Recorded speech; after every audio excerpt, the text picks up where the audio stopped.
Please আমাকে মাইরেন না, প্রচুর খিদা লাগছে। টিফিনের সময় এসে আমি খেতে যাব। ও, তোকে তো আমরা খাওয়াইতে নিয়ে আসছি নাকি? তুই ওকে পরীক্ষার খাতায় দেখাস না কেন? স্যার দাঁড়াই ছিল, আমি কিভাবে দেখাবো? আমি তো দেখাইতে চাইছিলামই। তোর জন্য যদি আমি ফেল করি আমার বাবা শিওর আমাকে বিয়ে দিয়ে দিবে। তুই বুঝতেছিস তুই কি করছিস? একটা মেয়ে যখন ভার্সিটিতে আসে বুক ভরা স্বপ্ন আর মন ভরা আশা নিয়ে আসে, তুই ওর ক্যারিয়ারটা পুরাটা শেষ করে দিলি। তোর জন্য এই মেয়েটা যদি বিয়ে হয়ে যায় তোর যে কি হবে তুই বুঝতেছিস? কি হবে? দাওয়াত দিলে দাওয়াত খাবো, আর দাওয়াত না দিলে দাওয়াত খাবো না। আমার তো একই জায়গায় লক হয়ে আছে, টিফিন পিরিয়ড থেকে বেরোতে পারতেছেন। এই ওর একটু খাওয়ান দে তো। ভাই ভাই ভাই এই কি হচ্ছে এখানে? আর আমাকে মারতেছে স্যার। কি হচ্ছে ওকে মারছো না? স্যার কে টিচ করতেছিল, আমি পানিশমেন্ট। স্যার আপনার কি মনে হয় আমি ওকে ইফটিজিং করতে পারি স্যার? আমি সর্বোচ্চ একজনের খাবার খেয়ে ফেলতে পারি, এর বেশি কিছু তো আমি করতে পারি না স্যার। কি করেছো ঠিক করে বলো। মারছো? পরীক্ষার খাতা দেখায়নি স্যার, এই জন্য আমাকে মারতেছে স্যার। এই হয়ে যাও যাও। নীলা, জি স্যার। ইদানিং অনেক বাড়াবাড়ি করতেছো তুমি, সময় আছে, নিজেকে সংশোধন করো। স্যার আমি তো কোনো ঝামেলা করতে চাই না, ঝামেলা আমার উপর এসে আমি কি একটা কথা বলি তোমাকে, তুমি নিজের ইচ্ছা মতো ক্যাম্পাসে যা খুশি তাই করছো। কেন জানো? সবাই তোমাকে ভয় পায়, সম্মান করে। তুমি কি ভাবছো এটা তোমার প্রতি সম্মান? তোমার বাবা হচ্ছে এই ভার্সিটির ফাউন্ডার মেম্বারদের একজন, তোমাকে সম্মান করে না। তোমার বাপ সম্মানটা কি? নিজের সম্মান নিজে তৈরি করো, নাহলে অচিরেই কেউ তোমাকে সম্মান করবে না। আর ভালো লাগতেছে না, আমার না ক্যাম্পাসে ছেড়ে দিতেই মন চাইতেছে। কেন রে, আবার কি হলো? একদিকে নিজেদের পড়াশোনা, অন্যদিকে নীলাদের গ্যাংকে পাশ করানোর দায়িত্ব কি আমার নিতে হবে? এটা কি কোনোভাবে হয়? ঠিক কথা বলেছিস, কিন্তু এত চাপ তো আমিও নিতে পারছি না রে। জীবনের চাপ মনে হয় অনেক বেড়ে গেল, বুঝলি, গতি কমে যাচ্ছে। তোমাদের রেজাল্ট দিয়েছে কতক্ষণ? কি রেজাল্ট? কথা বলেন না কেন? সব চুপ, লজ্জাও করে না। বলো কি রেজাল্ট? কি রেজাল্ট হয়েছে? এই তুমি জানো? হ্যাঁ, তুমি তো এদের লিডার না, তোমার কি রেজাল্ট? স্যার হয়েছে আর কি হয়েছে? হ্যাঁ হয়েছে একটা, হয়েছে একটা কি বলো সবাইকে, শুরু। ফেল করেছি ফেল করেছো? লজ্জাও করে না? কয় সাবজেক্ট ফেল? সব সাবজেক্ট। সব সাবজেক্ট? আরে ফেলের দিক থেকে তুমি লিডার। বললাম আবরাম, বসো বসো বসো। দেখো এই ছেলের দিকে তাকাও, শিক্ষা নাও। ওর নাম হচ্ছে আবরাম। তুমি যেমন তোমার বাবার গাড়িতে করে আসো, ও সেভাবে আসে না, দু পায়ে হেঁটে আসে। কথা কি কান দিয়ে যায় না? কথা কান দিয়ে তো যায় আপু। তাহলে কানে ধরতেছিস না কেন? আপু কানটা না ধরি দিমু, কানের নিচে বাজামু? গত পরীক্ষা আমি ওর কথা দেখে লিখে তো পাস করছি, এইবার তো আর দেখাবে না কান ধরলে। এইটাই তো চাই, ওরা দেখে দেখে পাস করবে আর জাজ করবে আমারে না। কান ধর আপু, আপনি মেয়ে হয়ে একটা মেয়ের সাথে এমন করবেন? তো তো কপাল ভালো হয়, পোলা না। পোলা হলে ধরে 100 ললে তো কানটা খাওয়া। ধর। বল, অতি চালাকে গলায় দড়ি। গলায় তোরা কি দাঁড়ায় থাকবি? চা, অতি চালাকে গলায় দড়ি। তুই মনে কর তোকে 100 লিচু দিলাম, কি করবি? 100 লিচু পেলে প্রথমেই আমি এটাকে 3 ভাগ করবো। 1 ভাগ ওকে দিব, 1 ভাগ আমি খাবো, 1 ভাগ ওকে দিব। বেবি এই নে 100 থাপ্পড় দিলাম, কি করবি?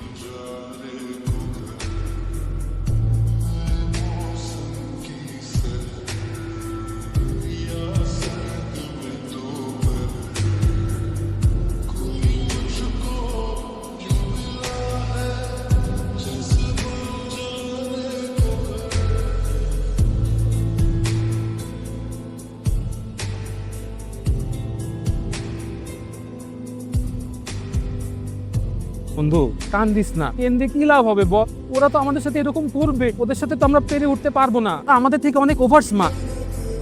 আমি তো এই জন্য কাঁদতেছি না রে। আমি তো জানি আমরা প্রত্যেকদিন ক্যাম্পাস আসলে ওরা আমাদের সাথে এমন করবে। মাঝে শেষের দিক না, আমার না পকেটে তেমন একটা টাকা পয়সা নাই। ওরা আমার খাবারটাতে পানি ঢেলে দিছে, আমার কিন্তু খাবার নেই, তাই জানে এই জন্য কষ্ট পাই। আমার কাছে যদি টাকা থাকতো তাহলে আমি তোকেই তো টাকাটা দিতাম, আমার নিজের কাছেই তো টাকাটা নাই। উঠে না কেন? খাবার নিয়ে মজা করে, উঠা কি মজা?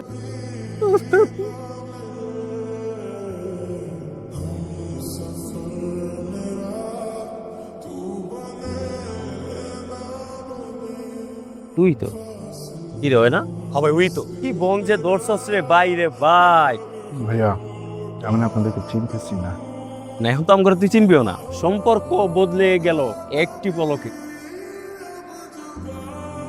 কি খাইতেছস? এই খিচুড়ি, ভর্তা, পিঁয়াজ, এগুলা গোস্ত কই? গোস্ত আগে খাই আলেছি। কি রে গোস্ত কই? গোস্ত নাই, আয় তার গোস্ত আমরা খাও।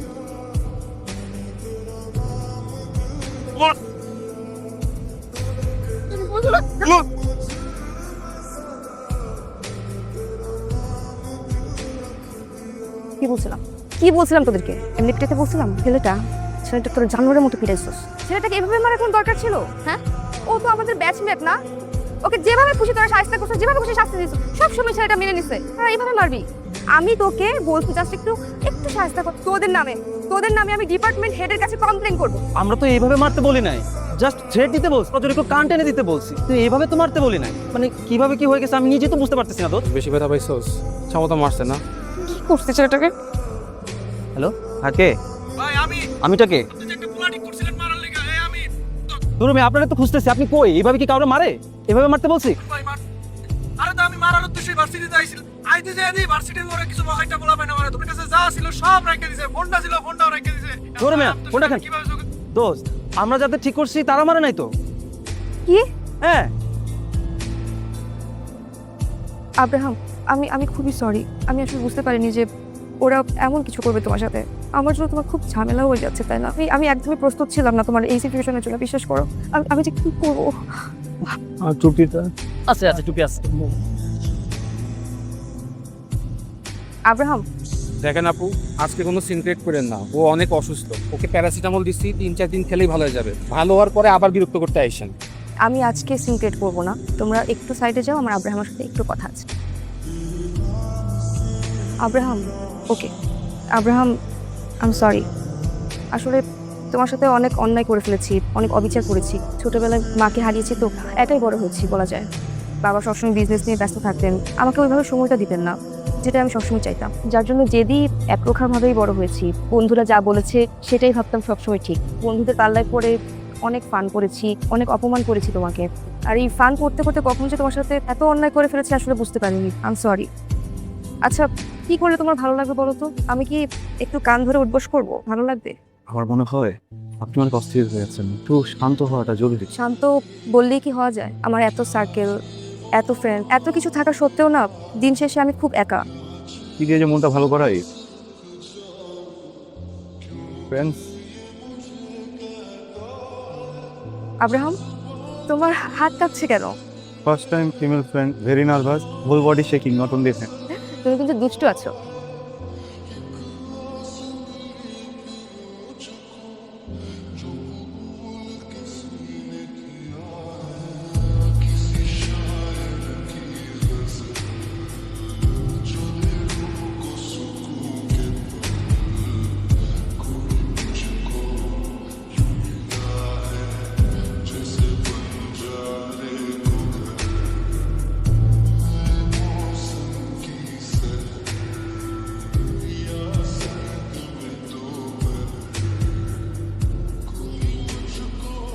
নীলা আব্রাহামটা নিয়ে একটু বেশি বাড়াবাড়ি করতেছে না?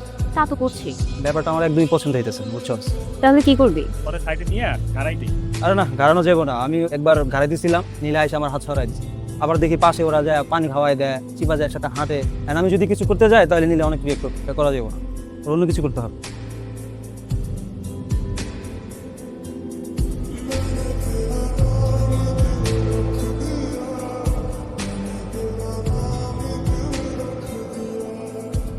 এই কি অবস্থা তোমাদের? আমাকে কিছু করে নিয়ে আপু আজকে। আমি বলছি তোমরা কিছু করছো? সরি আপু। আব্রাহামকে দেখছো? দেখো নি? আচ্ছা বসো।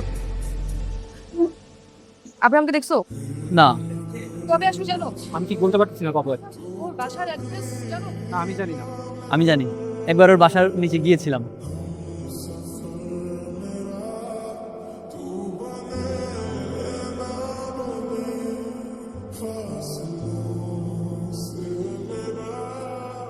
পৃথিবীর প্রত্যেকটা মানুষের জীবনে অনেক ঘটনা, আর এই ঘটনাগুলো কাউরে না কাউরে কইতে হয়। না কইতে পারলে ঘটনাগুলো একসময় মানুষের কি লাগে, মানুষের হিংস্র বানায় দেয়। কেউ পরিবারের কাছে কয়, কেউ বন্ধুর কাছে, কেউ প্রিয় মানুষের।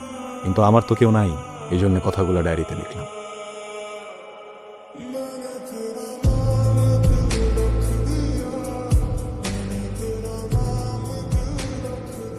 আমি আব্রাহাম, জীবনের অঙ্ক মিলাইতে গিয়া অনেক সহজ, বুঝে না বুঝে একটা সময় লাগছে সহজ টাকা।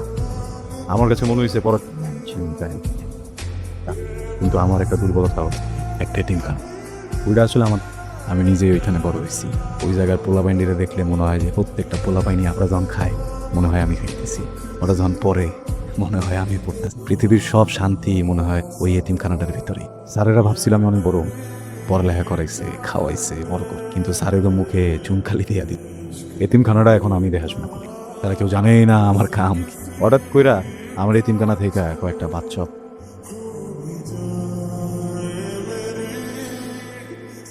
হাতে নাতে পায়া ছুরিটা নগদ ধরে দিছি। পরে জানছি ওইটা উসমান গনির ছোট ভাই। তুই আমার আদরের ছোট ভাই খাই দিতেছে, তুই যদি খাইয়া দিতি তাহলে তোর কই পাইলাম। কিছু বুঝে ওঠার আগে উসমান গনির পোলাপান দিয়ে আমার তুলে নিল। ছবিটা তুই এই দেখ, পরে লইয়া রোজ আমার কাছে আইতো। তারপরে তোরে এবং তোরে তুমি সবাই আমি ছেড়ে দেবো। কি কাম জানেন? কিডন্যাপ। এটা মাইয়ারে অপর।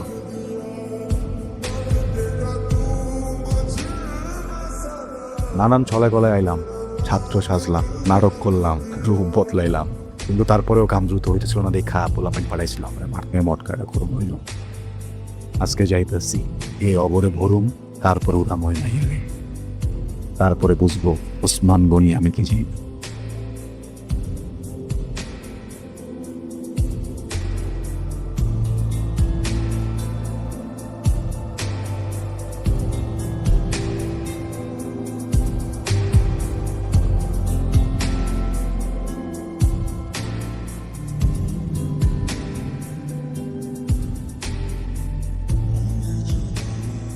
ভাই কাম তো হয়ে গেছে গা ভাই।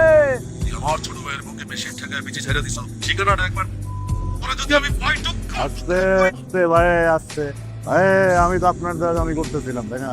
আপনার ছোট ভাই ইউনিভার্সিটি আইসা পোলা বাইন্দা আমার গায়ে আসছে, হিসাব তো বরাবর করতে হইব ভাই তাই না। ভাই ভাই গেলে ভাই আইবো, কিন্তু এই যে আপনার প্রোডাক্টটা যে আমার কাছে, এটা গেলে তো টাকা আইবো না আইবো। আপনি আমার একটা কথা বলছিলেন, আপনার মেশিন আমার কইরা দিন, তাইলে আমি যদি সুযোগ পাই আমি মেশিন আপনার পারলে আমার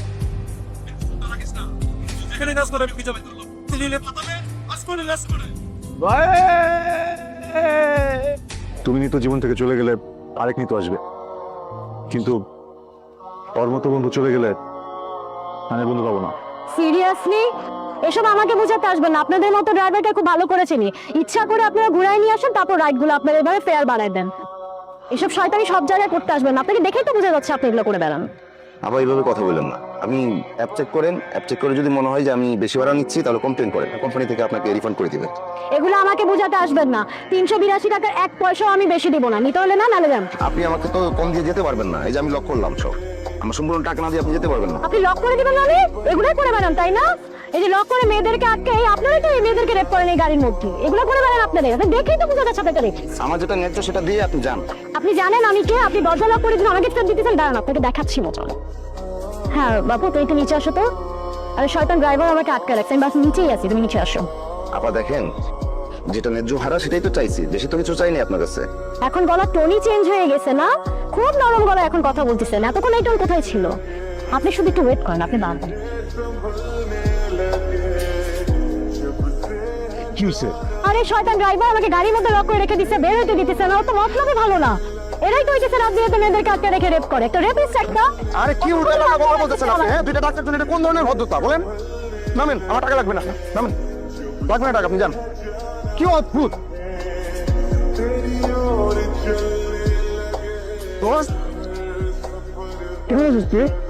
কথা বলছি আমি বাসায় গেছিলাম, সেখানে তোকে পাই না। তুমি বাসা চেঞ্জ করছিস, আমার একটা বারের মতো বলস নাই। তুই ইনস্টাগ্রামে তুই আমার খুঁজে পাই না, তোর ফেসবুকে খুঁজে পাই না, তোর হোয়াটসঅ্যাপে তোর নাম্বার বন্ধ। তুই কি মানে আমার কয় তুই গেছিল? আরে হ্যাঁ আচ্ছা ছাড়, তুই নিঃশ্বাস নিতে দে। নে নিঃশ্বাস। কেমন আছিস তুই? এটা ভালো। তুই কেমন আছিস? ভালো আছি। একটা ড্রাইভার তোমার বন্ধু? হ্যাঁ ফ্রেন্ড, তোকে বলছিলাম না আমি একটা ফ্রেন্ডকে খুঁজতেছি, এই সেই ফ্রেন্ড। আচ্ছা তোমার বন্ধুকে বলো আমাকে সরি বলতে। ও সরি কেন বলবে? ও অন্যায় করছে আমার সাথে, তাই সরি বলবে? লিদু, তোমার মনে হয় কোথাও ভুল হচ্ছে। তো অন্যায় করার মতো কোনো ছেলে না। তাহলে কি আমি মিথ্যা বলতেছি? আমি বলতেছি না তুমি মিথ্যা কথা বলতেছো, হয়তো বা তোমার কোনো বুঝার ভুল হইতে পারে। আমি বলছি ও অন্যায় করছে, বাস তাকে সরি বলতে বলো। ও সরি বলবে না। তুমি কিন্তু ওর সামনে আমাকে ইনসাল্ট করতেছো। তুমি তোমার এই বন্ধু নিয়েই থাকো। তাই নিতু দাঁড়াও, তুমি নিতু জীবন থেকে চলে গেলে আরেক নিতু আসবে, কিন্তু ওর মতো বন্ধু চলে গেলে আমি বন্ধু পাবো না। সিরিয়াসলি তুমিও একটা শয়তান।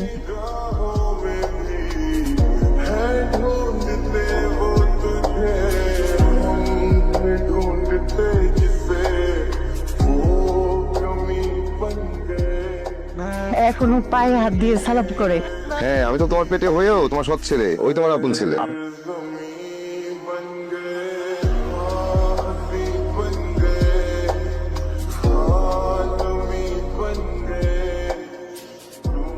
আস্তে আস্তে তো বললাম কি পরিস্থিতির মধ্যে দিয়ে গেছে। আসলে বাবা মারা যাওয়ার পর ওই বাসাটা বিক্রি করে দেওয়ার পর আমি ঠিক এসছে। তারপর আমরা এই বাসায় আসলাম। ভালো ছিলাম না, তাই যোগাযোগ রাখি নাই।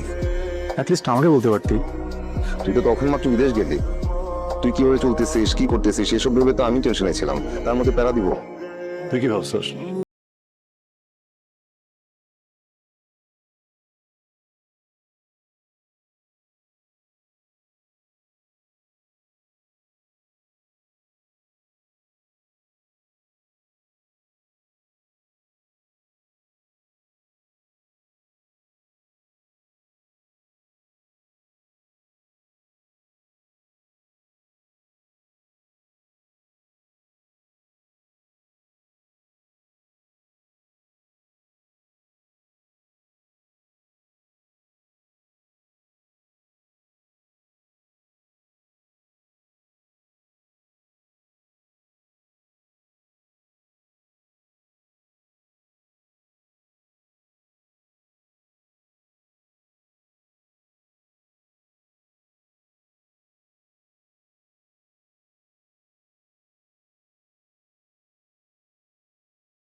কেন